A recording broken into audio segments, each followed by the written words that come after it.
Hello and good day to everyone attending today's webcast, Library Design for Modern Human Behavior, sponsored by Agati Furniture, Tappe Architects, and Library Journal.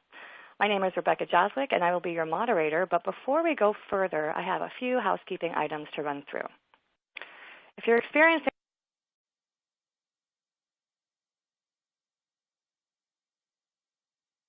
technical problems, please use the purple Q&A button on the audience console, and the webcast tech team will get to you as soon as possible. If at any time you have questions or comments for the presenters, send those in via the purple Q&A button as well.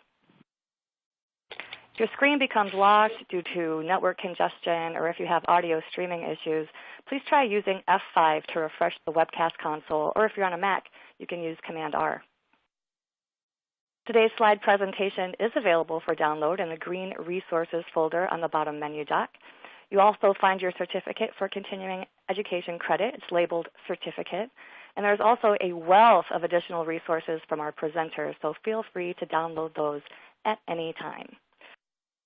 We do have a brief survey for you today. A window will pop up following the end of the webcast, but you can take that survey anytime by clicking on the survey button on the bottom menu dock.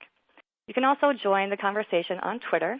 Please tweet us using the handle @LibraryJournal with the hashtag LJTappeAgati. And with that, let's meet our presenters. As I said, I'm your moderator, Rebecca Joswick. I am the editorial and research director at the Bloor Group, and I'm pleased to have with me today Jeff Hoover, principal and library design director at Tappe Architects, and Joe Agati Jr., director of design at Agati Furniture. So our guest today will be discussing library design, but not as a mere standalone topic. Libraries, of course, have historically been quiet places of study and research, but today they're often institutions that serve a variety of purposes. There's still grounds for research and study, naturally, but now libraries often include collaboration areas, technology stations, community events. But the common thread is the human element, a factor that really can't be ignored when considering design. And so with that, I'll pass over to Jeff and Joe. Okay, hello, this is Jeff Hoover, and I am Library Design Director at Tappe Architects, where the focus of our practice, has been the design of public and academic libraries for the past 35 years. Personally, I've been actively involved in library design continuously for the past 3 decades, with probably about 3 to 8 active projects at any one time. So obviously in the course of that time, we have seen a tremendous shift in the library services and library spaces that support those services.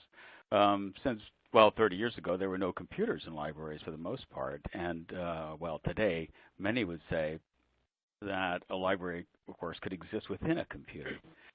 So working with our clients at this point in time, we spend a lot of time considering how physical libraries for the next generation will be configured so that they will have continuing relevance, and how we can shape them to support the spectrum of activities that will happen there. For library architects and librarians planning future libraries, the work has now much less to do with digital words and digital worlds, and more to do with creating places that support individual human introspection and collective human interaction. So this is sort of the library spatial challenge that we see today. Joe, over to you. Okay, thanks, Jeff. This is Joe Agati, Jr. With Agati Furniture. I am the director of design here, and just a quick little background on me. I'm actually, my background is in industrial design. And I most commonly get asked, do you design factories? And no, I don't. I design products for industry, and that's where industrial design comes from. I started my career with a toy company here in Chicago. Most of you are familiar with Radio Flyer, I'm sure. They're known for their wagons. And one of the great parts about working with Radio Flyer, I didn't know this when I started there, but every part of their design process is grounded in observing human behavior. So these are some of the products that I worked on while I was there, but everyone started with identifying what they call a key consumer insight, which I call a key user insight, is observing what somebody's doing with the product and how do we take that behavior and enhance it or augment it or seamlessly streamline it into the product to solve the problem. So it was a really great experience working over there, and I joined the company about 5 years ago, and it was great to kind of realize that, I'd always been around the business, but never involved, obviously, in the capacity I am now. But when I joined, realizing that, my father actually shared that same passion, and that, everything that, Agati has worked on and come out with is always started with observing that human behavior.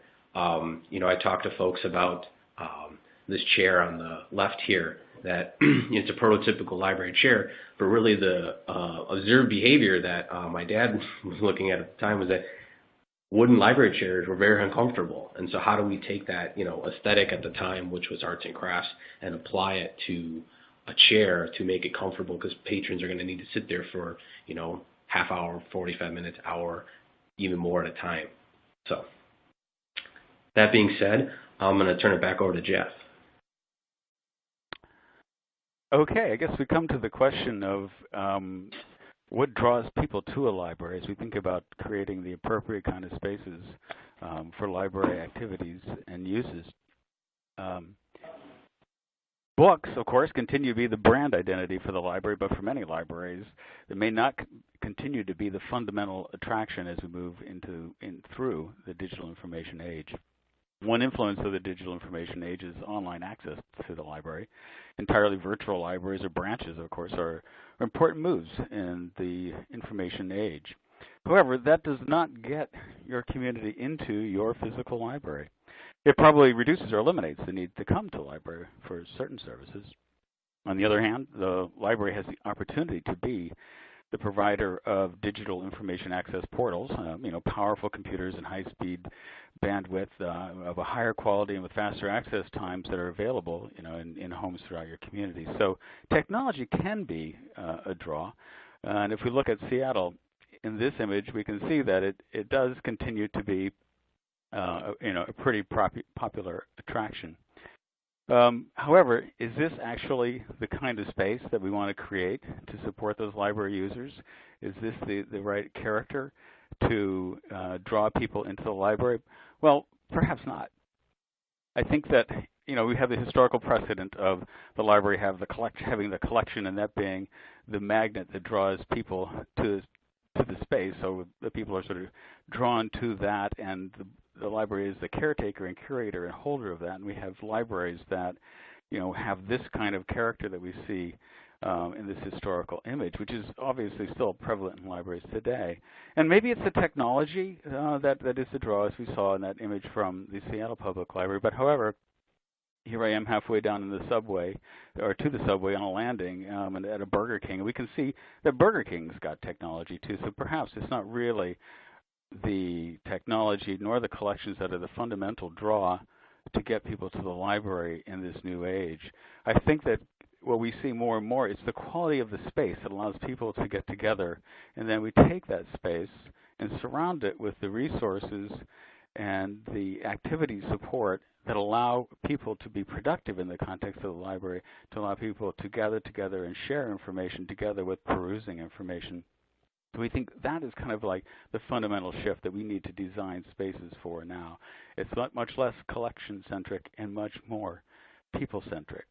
So we see the ingredients that make up a library being a range of things from quality collections to research assistants, meaning librarians, and compelling spaces. And I think what we're seeing now is really the shift in this diagram, so that the compelling spaces are increasingly important in order to draw patrons to the library and make them comfortable to stay there. So we have these three things, but maybe the spaces are becoming increasingly important. And then, of course, infusing all of these spaces, all of these ingredients for a successful library with the appropriate technology is sort of the part of the way forward. So we see space increasingly being configured for patrons. We see, maybe book stacks moving a little bit out of the way to make space for patrons, perhaps not in the way suggested by this image, but more in the way that spaces are sometimes crafted and defined by book stacks, but it's much more the activity support that needs to be part of the library environments to make them appropriate for the right kinds of human behavior that we want to support in the library. So we see a diversity of space being created to support those activities. So we have a little, spectrum of ingredients, or not ingredients in this case, more tools that we as architects and library planners and designers, interior designers, et cetera, use as we craft space for libraries. And these are they. We work with the shape, the size of the space, the quality of light, the color, obviously. And there's more ingredients on that list, more tools in that toolkit. But the other thing is that we work with a lot is making sure there's appropriate variation in these spaces so that each patron coming to the library is able to find the spot, the space in the library that really makes it comfortable for them in terms of what they're trying to accomplish on that particular day. So it takes a spectrum of spaces to make folks comfortable. Especially like the big open space is an important factor with lots of flexibility.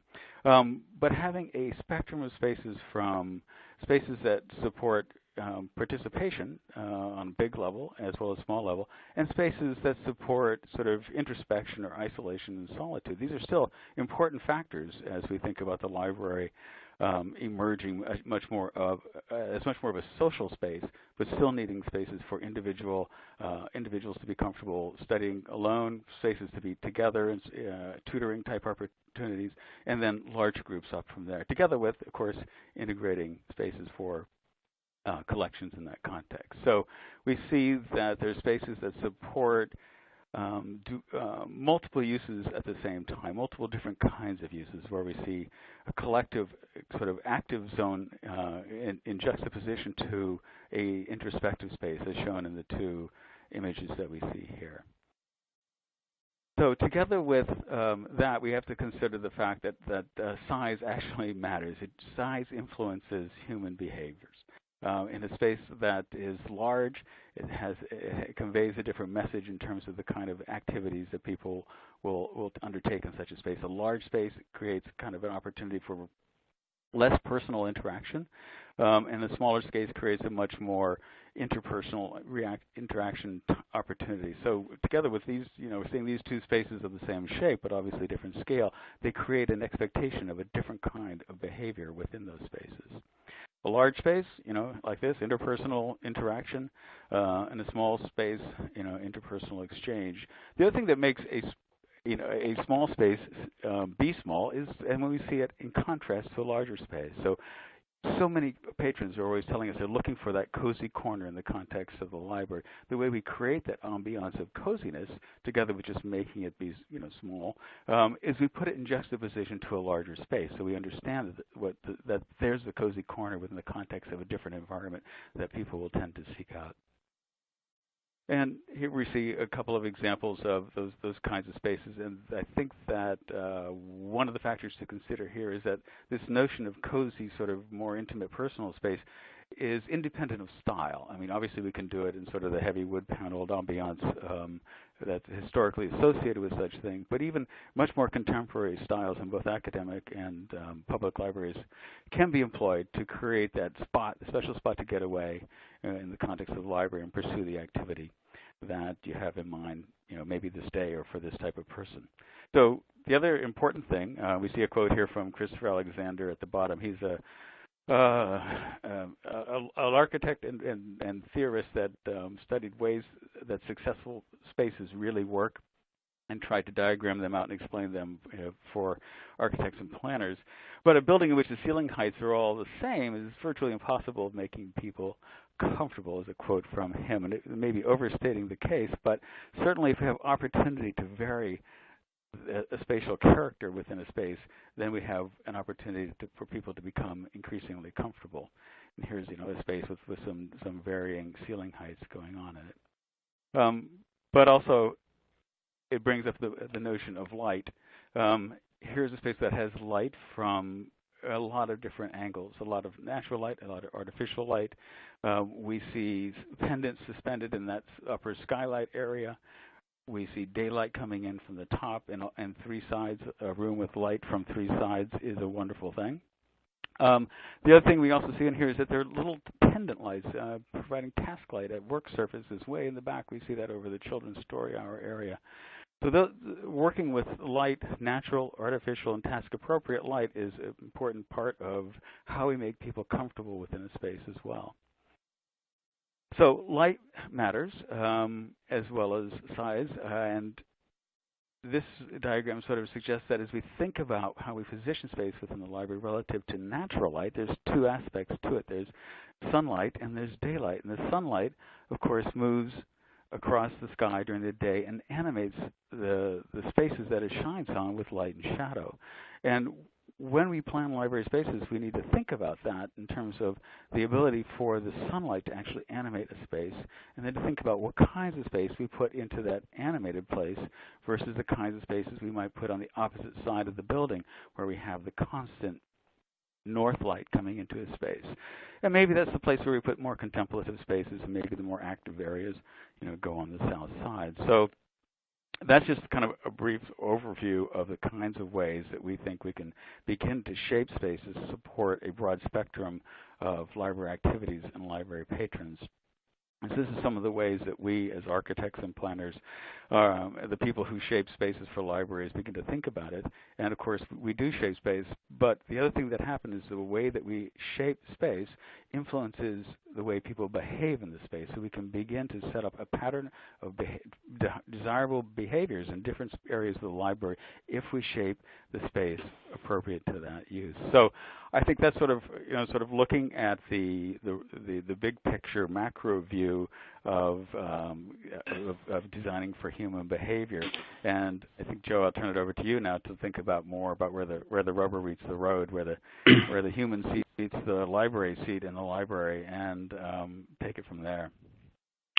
All right, thanks, Jeff. Yeah, like Jeff said, we just went through the big macro view of kind of designing for human behavior, and since our expertise lies more on the product side, we're going to look at the micro side of things. So at Agati, we kind of break down designing for human behavior into these 4 different elements or buckets. So the first one being space, and we'll go into these more in detail. And it's space related to space around us, not so much the architectural space, but it's more of this personal bubble that we have. The next element, we call it, internally we call it haven. It's a feeling that we want to try to create with the product. And then the next one from there is comfort. Comfort is fairly straightforward. We want things to be comfortable. And then after that, there's durability. And obviously when Agati's had a long history of designing for public spaces. Durability and having durable product is a key element of that, because the human behavior on that side is things people are going to tend to abuse things more. So there needs to be a durability factor there. And so when we look at it, we actually break up into 2 kind of sections. The top section being more on the psychological side of things. It's more of how we feel about ourselves interacting and evolving around the product and other people. And then the other side is the functional side. So things need to be comfortable and things need to be durable. So let me start with the psychological side of things. Humans have this kind of natural tendency to try to find their safe space. And now that may vary between person to person. One person's quote-unquote happy space is different than another person's happy space, but it exists. It's a natural human instinct to find that.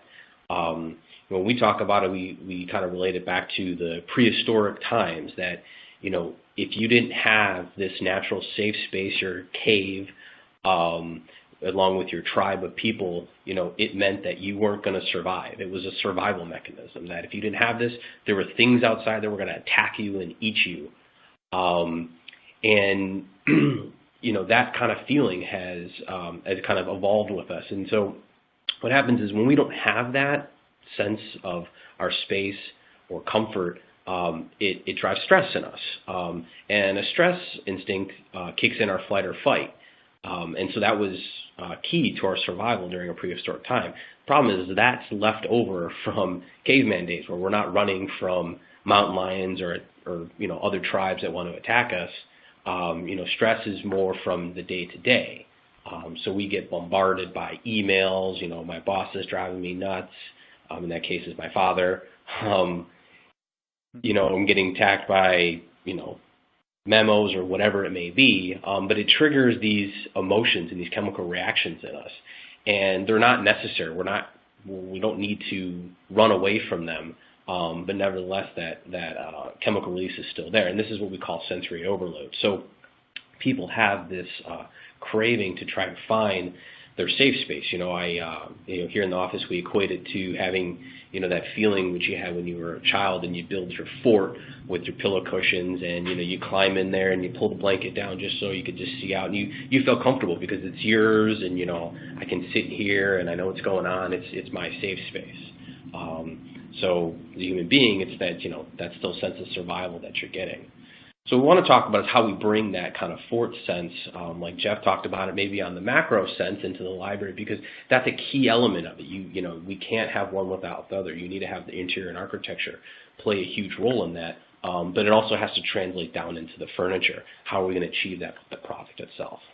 So that being said, we'll go into the first one, talking about space. And like I said, it's not space like Jeff was referring to necessarily. What we're going to talk more about is this personal bubble that exists around us.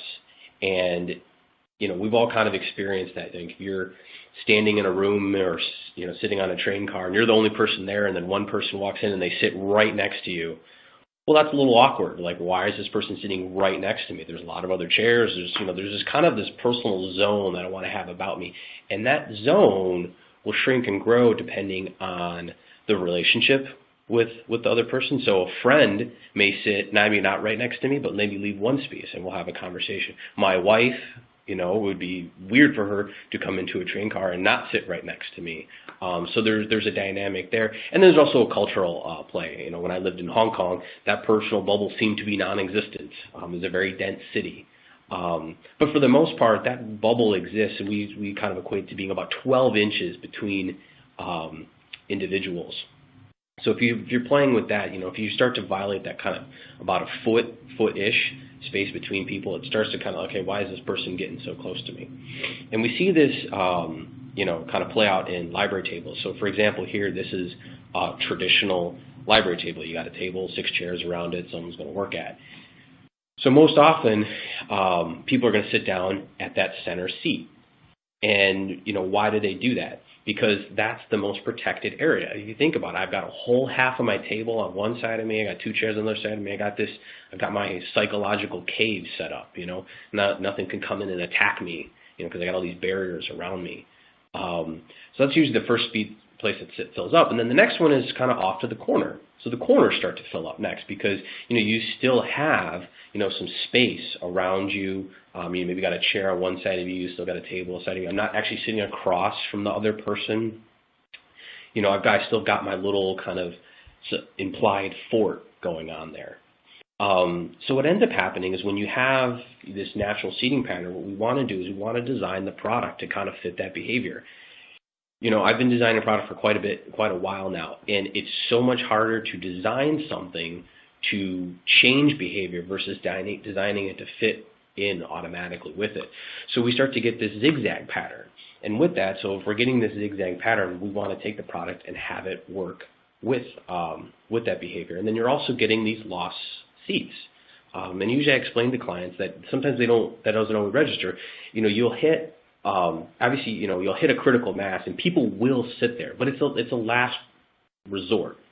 We see that in academic settings when it's close to finals time. I mean, every chair's filled up, sure, because there's just a lack of seating options. But that doesn't mean that's what people want to do. It's just a lack of options, and we don't want to design for a lack of options. We want to design for the natural behavior. So we take that zigzag pattern and we have the furniture mimic that.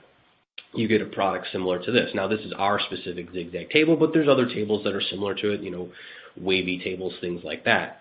But the power of this kind of approach to it is that, one, you're integrated with the natural way people want to sit, and two, a lot of people don't realize, but when you have this type of shape, architects like to use it because it breaks up a lot of linearness in spaces. But now you're pushing somebody inside the table. And when you push someone inside the table, now you've created that fort effect around them. So you've given them this psychological feeling like, hey, I'm safe, I'm protected, and you won't get that lost seat like you do in a traditional table. But one thing I want to point out is a lot of people make a common mistake with zigzag or wavy tables is they seat people at the peak of the arcs. And the reason why that kind of tends not to work is because now, compared to that person that's sitting inside the table, now you've put this person outside of the table. Now they're thrust out into this, big scary world. They could be attacked at any moment.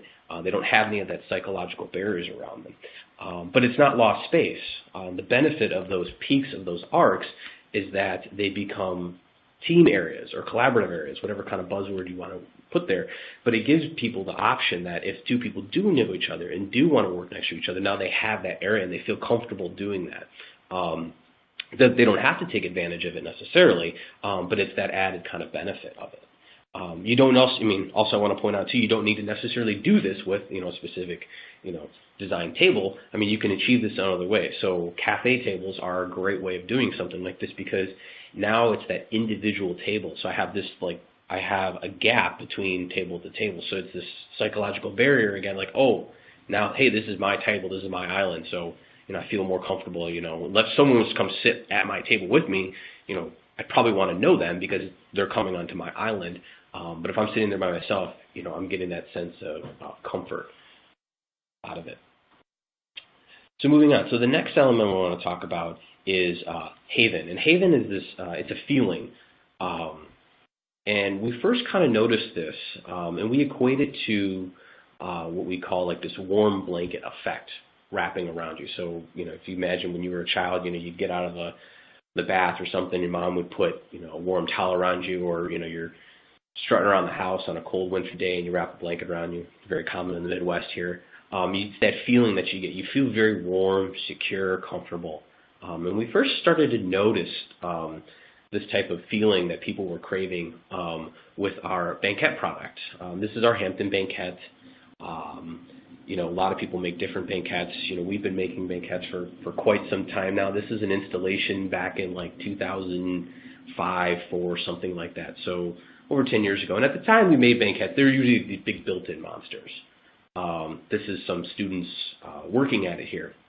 And I love to see when, my product is, full of people and, we always got the feedback that, the library would be empty and these banquettes would always have people in them, always have people. Great. That's what we want to hear. And that's something that's kind of continued, through the life cycle of the product, where this is more the modern version of it.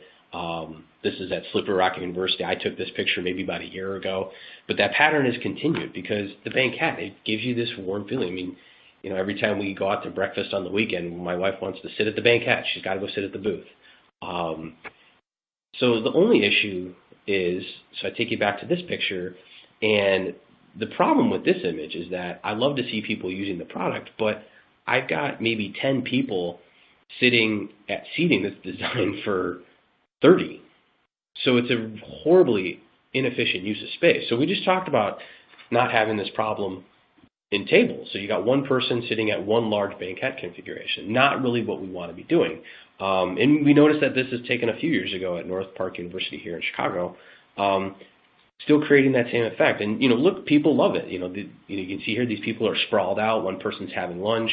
One person's, doing, work before class, whatever it may be. But we're not getting that effective use of space. And so we started asking ourselves, why aren't these people using the carrels? Carrel, it's an individual work area. It's got the work surface. It's got surrounds around it. It should be providing, privacy.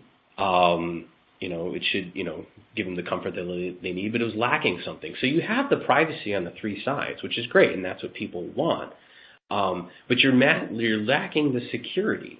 And so that's where we started to realize in the banquette that because your back is exposed, you lose this zone of security. And that is the key element of creating that what we call haven feeling. So what we do is we started to look at it and we said, well, how do we put the person inside the carrel? Like we did at the table, how do we put them inside there? And so it took us a while to figure out, which is, and I'm almost embarrassed to admit it because then it's being such a simple solution, is you turn the carrel 90 degrees and then you're able to put them inside of the carrel. And so then from there, like we did with the table, now they're sitting inside of it. So you've got privacy on the two sides, and you've got the security on the back side, and then you still have the line of sight out the one side, and there's a whole discussion we can have about panel height, but then the panels are adjusted to a certain height that, I always tell people, like, you want to have the slight neck stretch to see what's going on in the space, but then once you sit back down, you're kind of in your own zone. So there's those elements that play together. But it's getting that person inside there, because then now you have the privacy and the security, and that's what completes that feeling of haven. And so for there, now you have, you have your group areas, because you're going to need that for the group. You can't, you want to have that haven feeling for the group. But now you can bring that to the individual space. And then that's going to have people be able to be relaxed and comfortable. So those two elements of space related to the personal bubble and that creating haven, feeling of haven, is really what's going to kind of bring everything together. So next thing I want to talk about, and we're going to move more onto the functional side of the human behavior, is comfort.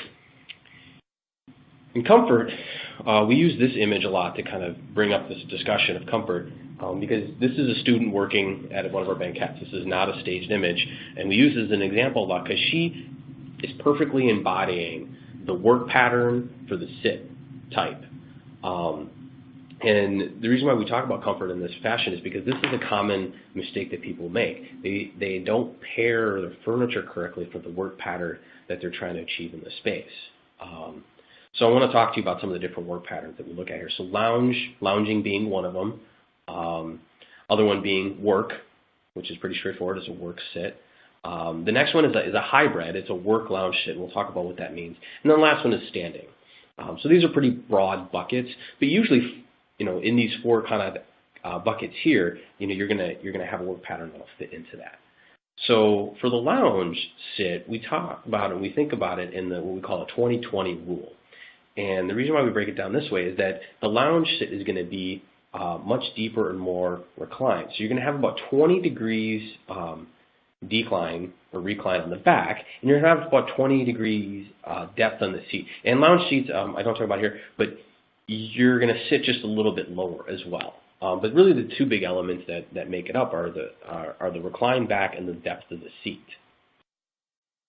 And so with that, with the lounge activities, the way it kind of breaks out in time of use, and we'll get back to time of use when we look at all these together, is that, for the most part, it's actually quick time. Most people are lounging not for long periods of time. They're going to be in there 10, 15 minutes at a time. They do make a jump, and there is an exception, like there's an exception to every rule, that you will get lounge activities when somebody, and I see this more often actually in public libraries than academics, when people are going to come in and they're going to say, hey, I'm going to sit down and I'm going to read a book or something like that. Maybe it's it's not what I would call like a work activity. It's maybe more of a relaxing activity. Then the lounge time is going to jump up, but it's not as much as you think. Most people are spending the longer period of times in some of the other work patterns that we'll talk about. So the next one I want to talk about is the work sit. Most common in most libraries, especially academics. And the work sit falls into what we call the 10-18-18 rule. Again, this is related to the seating position. So you've got about 10 degrees of incline on the back, so you're much more vertical compared to the lounge chair. And this is important, and we'll come back to this. And your sit height is, seat and depth is 18 inches. So you're sitting a lot more vertical. You've got your back supported because you're going to be sitting at a table, so you need that upright position. You don't want to be reclined there. Okay, and the same thing will translate too as you go into, because while it's the same seating position, high tables are very popular now. So even though it's a high table, you still want to have that same seating position. You still want to have that support in the back as well.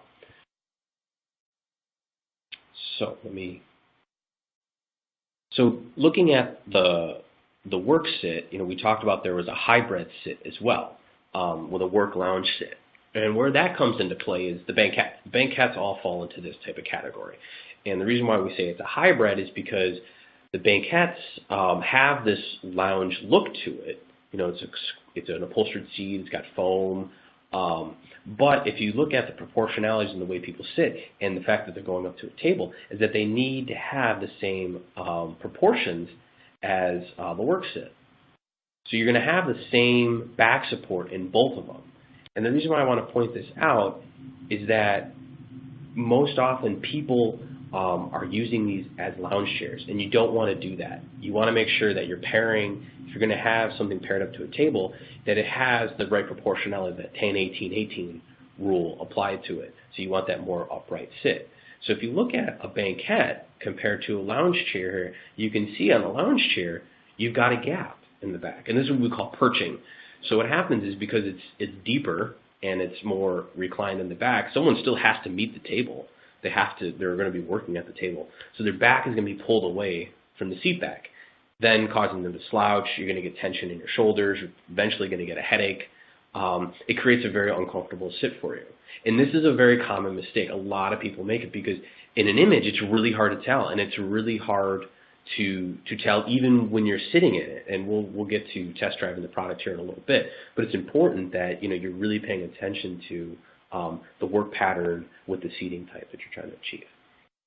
And so for the work lounge sits, like we said, it tends to be longer periods of time that people are spending in these work patterns, because usually someone's going to pull out a piece of technology, they're going to pull out a book, take their bag off. They're committing to spending more time there. So 30 to 60 minutes could be even longer depending on what they're doing.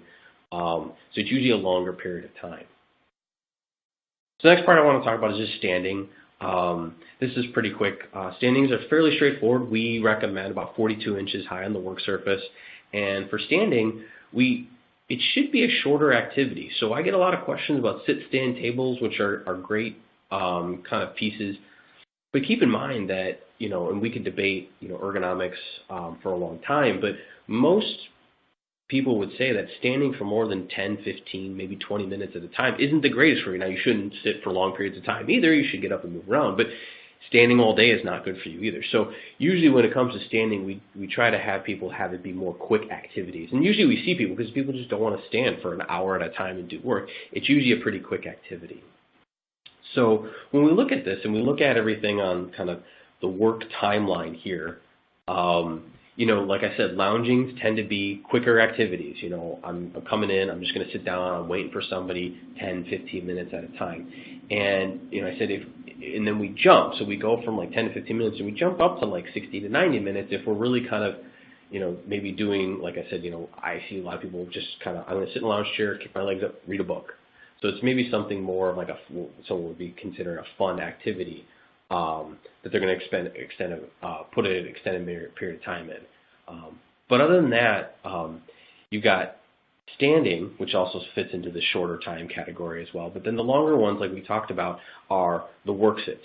And so the reason why we put this together like this is that when you're thinking about comfort, there's a comfort like we just talked about on the furniture level, but going back to what Jeff was getting, comfort maybe on the macro level. Like if you're going to have, a bunch of work activity in an area and you're going to put a big power bar with no chairs around it, now you just put a big disruption into that space, because now the power bar is meant for 10, 15 minutes. You're going to have a lot of traffic, you're going to have a lot of turnover where people are maybe trying to concentrate. You may want to concentrate that activity to say, oh no, we want the longer work period, longer work furniture to be here, and then maybe somewhere separate else we're going to do the higher turnover stuff, because people are going to be more comfortable turning over quickly. They're not going to be as disruptive. So we like to point this out to people when we're working on projects. So the next thing we're going to talk about is durability. And so Agati is known for making durable furniture. My dad's been working in the public space for over 30 years now. And throughout that time, obviously, come to the conclusion, as most of you know, that when working in the public space, the problem is you are dealing with the public. And the public abuses your stuff. And it's just human nature that we don't take the same level of pride in things that we own versus that we don't. I'd like to say that, we're probably all guilty of it on some level, but, when it's out in the public, it's just not ours, so we don't have the same sense of care for it. But at the end of the day, you still want your space to look as beautiful as long as possible.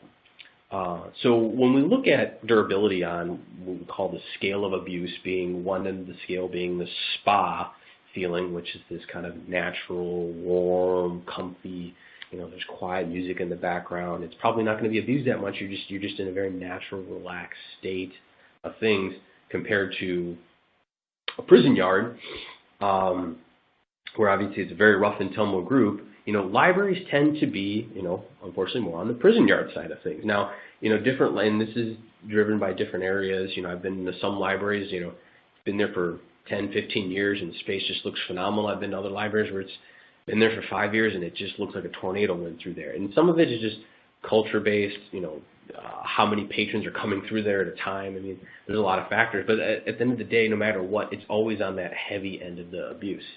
And the reason why it's kind of important to realize and understand that is that at the end of the day, we're always dealing with public institutions, and they only get so much money, and things have to last as long as possible. So lots of times we're working on a project, it could be a major innovation, and it's someone's first or second one they've ever done in their career, because you just don't get money that often. Furniture's got to last 10 years because you may not get money for the next 15 or 20. You just don't know. So really got to design the product to meet the environmental pressures that it's going to encounter. So I could spend hours talking about durability and construction and engineering of product and furniture, but since we don't have that kind of time, I just want to give people some kind of, they are somewhat subjective, but just some little quick furniture tests. So when you're out there and evaluating product, you really kind of can be what I call, enough to be dangerous in a sense. So you know how to kind of maybe kick the tires a little bit and ask the right questions. So the first kind of test we call is the shake and weight test. It's pretty straightforward. If the table shakes, it's probably not a good idea. And just something to consider. So if there's just a little bit of movement in the table, now there's always going to be some, depending on the design and things like that, materials can only do so much. But that movement will always get worse over time. So the second that table's been engineered, built, and installed, it's getting weaker and weaker because it's only going to be, used more and more and more. So if it already has just a little bit of, let's say it's got about a ½ inch of wiggle in the table, that's just going to get worse and worse over time. Same thing with weight. I've seen this happen quite a bit where, it's a study table. It's just study tables, And all of a sudden a study table gets converted into a computer table the next day. Well, the study table, which was fine as a study table, now has 4, 5, 6 computers plus a printer on top of it. And while technology's gotten lighter, sure, not that much lighter. In some respects, it's actually gone backwards because you used to have CPUs underneath the tables. Now the CPUs are on top of the tables or built into the monitors. So you have just as much weight, if not more weight, on these tables. So what was once a fine study table now is a bowing, sagging, wobbling computer table. And people always forget that the more weight you put on the table, the more movement you're going to get into it. So we had a table issue at one point with a design that we had where we found we couldn't figure out how to take the wobble out. Well, the table wasn't going to break. It was just the metal just was too small to stop the table from wobbling. And then as we go on to heavier and heavier tops, the more and more movement you get in. So what ends up happening with tables especially is that that top part becomes almost like a tuning fork. And so it just kind of winds up and builds up and builds up and causes the table to wobble and shake more and more. So the shake and weight test. So as you're evaluating tables and things like that, give it a little nudge. We always say the table should be able to push you back a little bit, and that'll give you kind of a good sense of where you're at durability-wise. The next one we talk about is the button back test. So like we just talked about comfort in the furniture, really the best way to experience that is test driving it. So seeing how it feels when you're sitting into it. Think about the work patterns. So we just talked about the work patterns and the appropriate seating for that. So if you know that this is going to be this piece of furniture is going to be paired with a table, so allow a chair with a table, you're going to want a more vertical sit. Pay attention to where your back is. And especially with upholstered product, really consider the density of the foams. It's always hard to tell. Manufacturers are going to have a hard time telling you exactly what densities are in there. Most good upholstered pieces are actually layered foams. There's actually multiple different densities in there. But subjectively, if you're sitting on it, however much that squishes when you initially sit it, it's only going to get worse over time. Like the table, like we talked about earlier, is that the second that foam is manufactured and is installed, it's breaking down. It's going to get weaker and weaker and weaker and weaker over time. And so what that means is that, one, you're going to start bottoming out. The fabric's going to start getting loosened up. It's going to start wrinkling. It's going to start puddling. It could start getting damaged, things like that. So it's happening, but we want to stop that from happening as long as possible. So in some respects, sometimes, people are maybe shy of a little firmer sit. Firmer sit's not necessarily such a bad thing because especially over time, that chair will hold its shape much, much better. So just consider that when you're evaluating, especially upholstered pieces. So the next thing I want to talk about is mobile product. And I spend a lot of time talking to clients about this because mobility and flexibility get used interchangeably a lot. And 9 times out of 10, most people want flexibility, not necessarily mobility. Flexibility means that, hey, we've got a product or several products that can be moved, rearranged, repurposed with minimal effort periodically throughout their lives. That's flexibility. Mobility means that I'm going to stick wheels on it. I'm going to let people do whatever the heck they want with it all day long and move it wherever they want. Well, and that's fine. There are times and places for both. But I see what I see end up happening most of the time is that it really should have been more of a flexible solution than a mobile solution. Just putting wheels on it doesn't necessarily make it flexible. You could be most likely creating more problems for yourself than you're solving. I'm not saying that. Wheels aren't bad. Wheels can be a benefit depending on what you're doing. And if you have to have wheels, if you have to have the mobile product, really consider what is going on with it. So I would not put wood edges on mobile products. I would stick to more PVC type things. I would not put locking casters on lounge chairs. They will break. Things like that. So just be considerate of when you're looking at mobility, flexibility, which one you really want to have. So the last thing I want to talk about is just heavy. Heavier is better. I know it sounds silly, but the heavier something gets, the better it is. There's a lot of little details that are really hard to pick on. Thicknesses of wood, densities of wood, gauges of metal, things like that. So usually heavier means there's more engineering, more durability built into it. So if it's really light, it's probably not going to work for you. So those are the kind of the 4 elements. So we're running out of time, but I want to just touch on one last thing here. And it's the glue that holds all of these pieces together. And so you have these 4 elements that are just driven by human here, but you have this other element, aesthetics. And aesthetics is really what pulls it all together at the end of the day, because you can have these behaviors, but if you don't have, like what Jeff talked about earlier, that inviting feeling in the whole space, it all falls apart. It all has to be there. So for example, you can look at this space here. Well, how inviting and engaging is this environment? You got papers everywhere, you got books everywhere, or you could be working in this space here. You got more open light, more openness to the space. It's way more engaging. Same thing comes down to product, is that you can have a product that has, walls, work surface, things like that on it. But at the end of the day, the product on the right here is going to create that haven feeling for you. It's going to be way more engaging. So all in all, with it, you want to have it be a balance. So it's about taking all these human behaviors, balancing it all together, looking at the macro, the micro, and putting it into the space to kind of achieve the balance that you need. All right, we'll leave it there.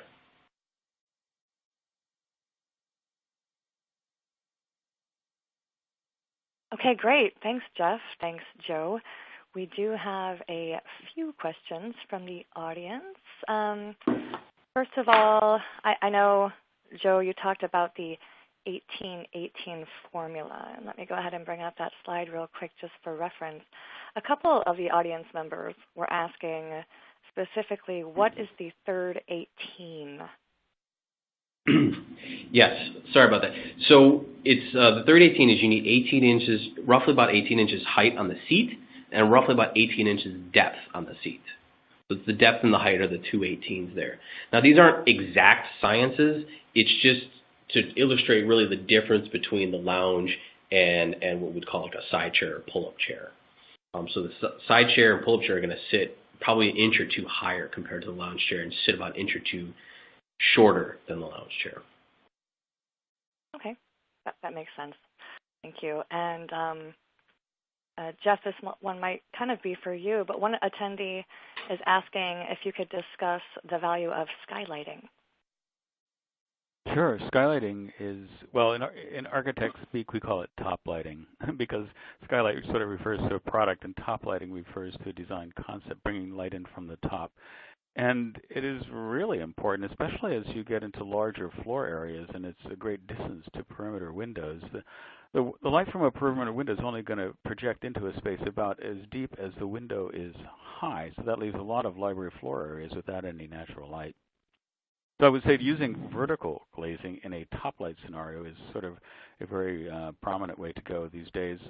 Skylights have kind of an unfair reputation for lighting in their horizontal glazing installations. I think contemporary modern skylights probably don't have that problem. But I think that natural light, in any case, contributes to a human comfort in a space, but it also has measurable improvements in learning outcomes and learning environments. So in a space with adequate daylight, people tend to learn more given an equivalently lit, artificially lit space. So it's really an important thing. People enjoy being in daylit spaces. I would be one of those people. I completely agree with you. And to kind of piggyback off the issue of lighting, how much does color come into play when you're considering how to design a space? Well, color is really important. It's also, it's interesting in the way it's important in making a broad spectrum of people feel comfortable in a space. For instance, there are girl colors and boy colors. I mean, not to be too sexist, but we could paint and furnish a place in a character and color that would make boys feel uncomfortable going into that space, and we want to avoid that kind of a palette for designing spaces to be used equally by boys and girls. And probably this is less important for older people, but it is an important factor in children's spaces. We happen to have a children's space showing here, so that comes to mind.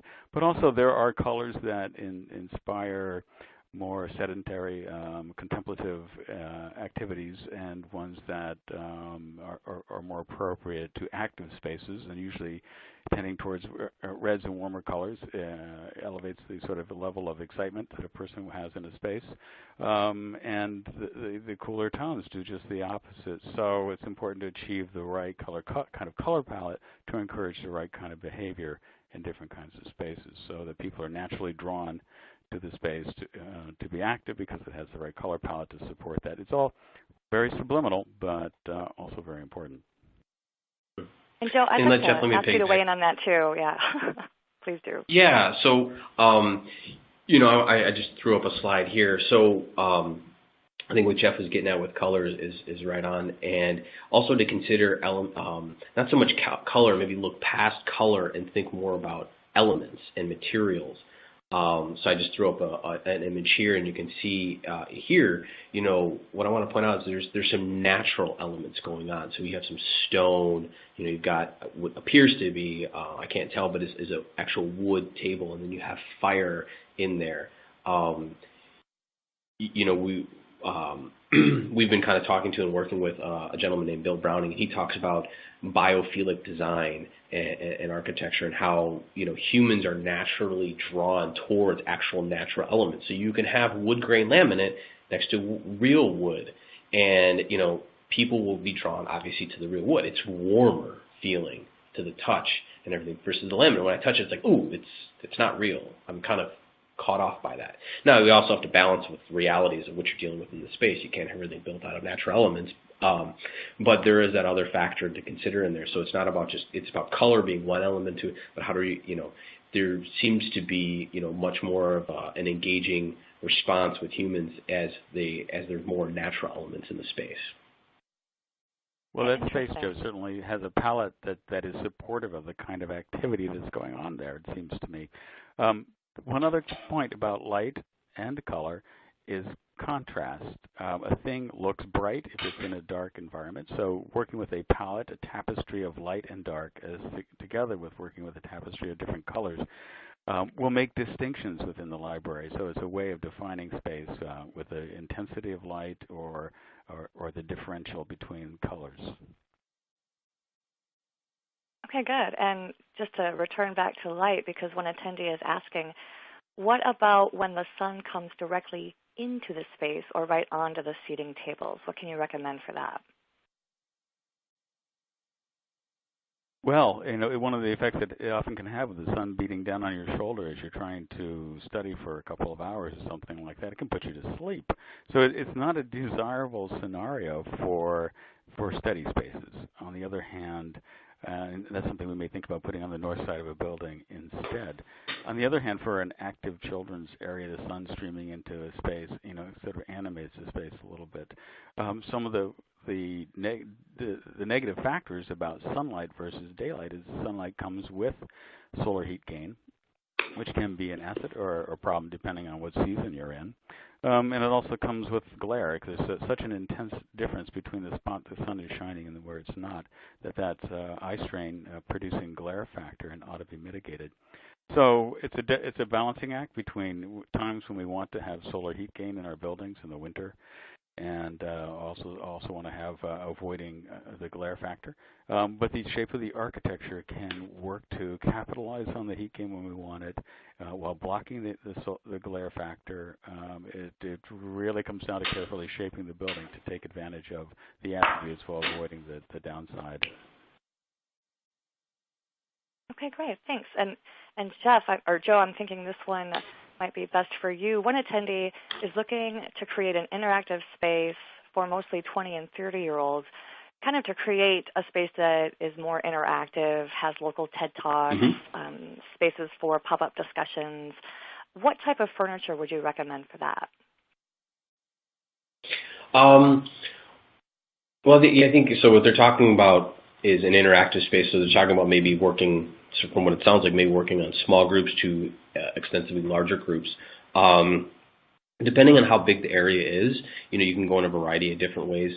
So, like in this image here, you see what some of our banquette product is, which is great for 4 to 6 individuals working together. But now, if you have to blow out the space into being let's say a large auditorium space, you may want to look at another product that's actually not even on here, but a simple way of, okay, now how do I convert this? So I need to have, maybe this is an application for mobility. If I'm going to convert this space once a week into a larger auditorium, maybe the banquettes do need to be on casters. Maybe the tables need to be on casters. Maybe I need to have supplemental stacking chairs, because you're kind of really working at 2 different work patterns. Interactive collaborative space is usually on small group levels, 2, 4, 6 people, 8 people at a time. And then if you're going to translate into large, 100, 200 people at a time, 50 people at a time, you need to be able to clear the room out and bring something in pretty quickly to change the space over. Okay, great. I know we just have a few minutes left, but we do have a ton of great questions. Audience, please keep sending them in. If we don't have time to get to your question today, I'll make sure they get forwarded to the presenter, both presenters. A couple people have kind of brought this up, one saying that they have a Carnegie-style library, noting that a lot of your furniture looks modern, and another one asking kind of, I guess, the same type of question, but how do you handle space issues where there are extreme limitations in making physical or structural changes to the space, i.e., they have an historically designed space that kind of dictates the tone of the furniture? Well, the furniture side. Go ahead, Joe. Oh, I was going to say, sorry, Joe. Yeah, so actually this is in an image I showed here. This is a Carnegie-style library. This is St. Louis Public Library here. And so, you can still achieve some of these elements with the aesthetic characteristics you need. And that's why, I guess maybe it's my fault I shouldn't have shown too many contemporary products, but you can still achieve these kind of feelings and human behaviors with a traditional aesthetic. Aesthetic comes last. It's the overlay that you put onto things. So we want to design the product to achieve what you need. We find mostly a lot on the East Coast, they tend to gravitate more towards wood products because it's it's an older part of the country. A pod product, like I showed that round one before. We don't do a lot of those on the East Coast. We offer a different one that's more rectilinear that can be done in woods that brings that kind of natural aesthetic back into the space. So I really wouldn't worry about it. Like I said, I didn't personally show a lot of examples of it, but and Jeff, I'm sure we'll talk about this too. Really, it's understanding kind of what you need to achieve into it, and then the aesthetics is the last kind of overlay for it. Right, and there is always the opportunity to use the historic infrastructure of the building as a foil for the insertion of some pretty contemporary furnishings or other ways of subdividing space. I think there are a handful of great examples. If we have a space like that shown on the slide here, where within that we can create smaller spaces with new architectural elements and/or furnishings elements. Some of the things that Joe has shown define space within the larger room, and they don't necessarily have to be the same style, same period design as the room itself. There's opportunity for contrast there too. Okay, great answers. And folks, we have run out of time. I know there are still a few questions, and like I said, I'll make sure that Jeff and Joe do get those so they can follow up offline. If you haven't done so already, please remember to go to the Green Resources folder where you can find 2 copies of today's presentation. There's one kind of verbatim, and there's another one that has kind of more detailed emphasis. I know this was a very beautiful but graphic-driven presentation, so you can find 2 copies there for your own clarification, as well as a ton of great documents and resources from both presenters today. Also, if you don't mind, please take that quick 4-question survey before you leave today. Pretty painless. And so thanks, everyone, for attending. Thanks to Jeff and Joe for the great information. This webcast will be archived, and we'll send you an email to let you know when it's available, usually within 24 hours. You can find this webcast, as well as all other archived and upcoming webcasts, at libraryjournal.com. And with that, take care and have a great day.